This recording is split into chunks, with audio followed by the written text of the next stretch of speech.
দেশের ২৩৪টি পৌরসভায় ভোট গ্রহণ শুরু হয়েছে, চলবে বিকেল ৪টা পর্যন্ত।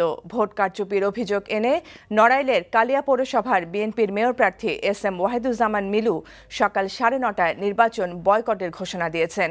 পাশাপাশি একই অভিযোগে দুটি ভোট কেন্দ্রের ভোট গ্রহণও স্থগিত করা হয়েছে। অনিয়মের অভিযোগে এরই মধ্যে চট্টগ্রাম, কুমিল্লা, জামালপুর, মাদারীপুর ও নড়াইলের ১১টি কেন্দ্রে ভোট গ্রহণ স্থগিত করা হয়েছে। চট্টগ্রামের সীতাকুণ্ডে বিএনপির মেয়র প্রার্থীকে লাঞ্ছিত করার অভিযোগ উঠেছে। নারায়ণগঞ্জের তারাবো পৌরসভার কান্দাপাড়া সরকারি প্রাথমিক বিদ্যালয় কেন্দ্রে জাল ভোট দেওয়ার সময় এক মহিলাকে আটক করে পুলিশের সোপর্দ করা হয়।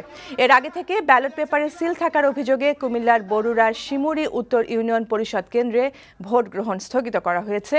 একই অভিযোগে মাদারীপুরের কালকিনি পৌরসভার দুটি আর চট্টগ্রামের চন্দনাইশে দুটি, জামালপুর সদর ও সরিষাবাড়ির দুটি কেন্দ্রেও ভোট গ্রহণ স্থগিত করা হয়। এদিকে চট্টগ্রামের সীতাকুণ্ড ও পিরোজপুরে বিএনপির মেয়র প্রার্থীকে মারধর করার অভিযোগ উঠেছে সরকার দলের সমর্থকদের বিরুদ্ধে। এছাড়া বরিশাল, নরসিংদী, সাভার, নাটোর, হিলি, যশোর, নোয়াখালী সহ বিভিন্ন স্থানে চলছে ভোট গ্রহণ।